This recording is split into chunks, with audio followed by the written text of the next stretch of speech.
What's up, all you two-legged animals? Jeremy here with Full of Sit.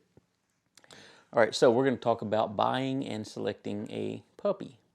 We're going to go over some stuff that we'll start this one off with stuff that you probably shouldn't do when you're trying to find a puppy. And then we'll follow it up with some stuff that you probably should do when we're looking for a puppy. Let's get into it. Let me grab my notes here so I can stay on track with my thoughts.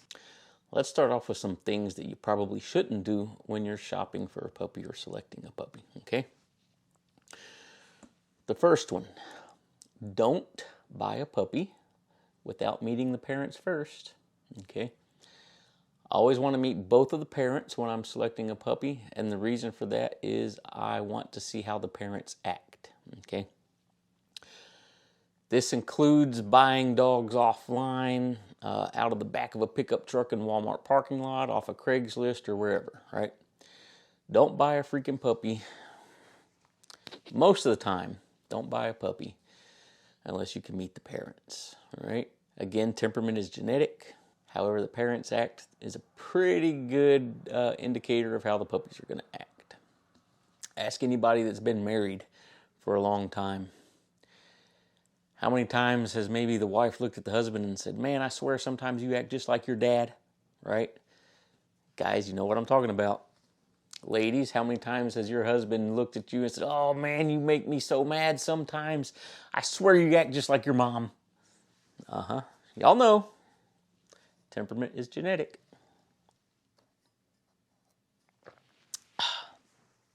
So, if you go meet the parents of the puppies and either one of them is sketchy and they're shying away from you, or you go to pet them and they're doing the head duck thing because they don't want you touching them, or maybe they're hackled up and barking at you as you're walking up to the house, probably walk away from that, right?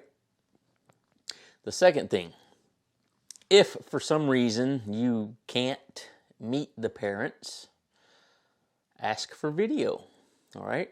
This goes more towards people that are buying dogs from a breeder that happens to be far away. Okay, so let's say you want a French Golden Retriever Saurus and nobody around you is breeding those, but you're in Florida and you found somebody up in Washington State that has some. And you really need one for your breeding program. So you contact that breeder and they say, yep, we got puppies. Would you like one? And you say, I sure would, but I want you to get some video of the parents. Normally I'll ask them, hey, can you just run them up to Walmart, walk them through the parking lot, and then walk them back and forth in front of Walmart a few times. I want to see how they're going to act. A good breeder is going to be willing to do that. There are some breeders out there that say, nah, I'm not going to do that. That's too much trouble. Well, what they really mean most of the time by that's too much trouble is their dogs probably aren't trained to walk on a leash, so they can't take them to Walmart parking lot. The dog maybe doesn't like strangers, so one of those dogs that hackles up and is barking and lunging at people just because they're walking by, okay? So they're exhibiting some fear aggression. So they're not going to take them to Walmart, right? And all this stuff matters, right? So again, temperament is genetic. If you ask for video and they do send it, and the parents look awesome, they're walking around kind of ignoring everybody, minding their own business, they're not scared of much of anything, then continue on, all right? Start asking about the pups. Another thing we shouldn't be doing, in most cases, is don't buy the last puppy in the litter. So I won't say never, very rarely will I buy the last pup in the litter. And that's not necessarily saying that the last pup in the litter is going to be a bad dog, because that's not always the case. But what that does tell me is, let's say mom had 7 puppies in a litter. And I contacted the breeder and they said, yep, we got one left. I'll even sell it to you at a discount. If you don't want papers, I'll sell it to you half price. I usually walk away from somebody when they're telling me that, because that tells me that they have a dog that they can't sell for whatever reason, okay?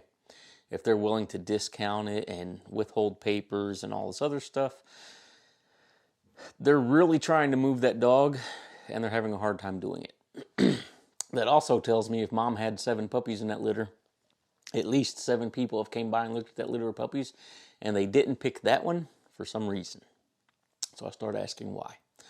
I hardly ever buy the last puppy in a litter unless it's just a rock solid, phenomenal puppy. I'm not taking it. So let's get into some stuff that you should be doing when you're purchasing a puppy. So kind of the opposite, right? You want to meet the parents, you want to interact with them, you want to make sure that they're social and not aggressive. That way you've got a pretty reasonable expectation that the puppies are going to be that way. When you're meeting a litter of puppies, always try to pick the most kind of confident, outgoing, social butterfly puppy in the litter.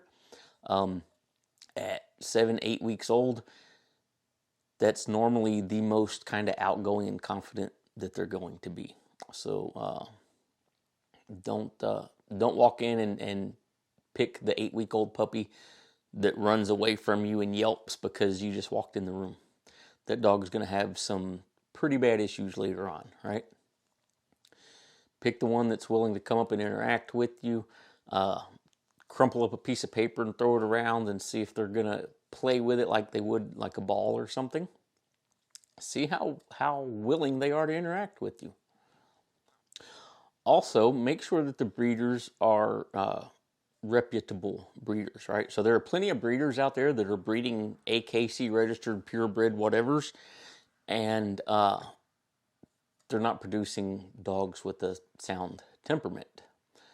They're producing dogs that look good and have nice fluffy coats and all this other stuff that we might want in our dogs. Or, people that want kind of intimidating dogs, the people that are going after like mastiffs and stuff like that.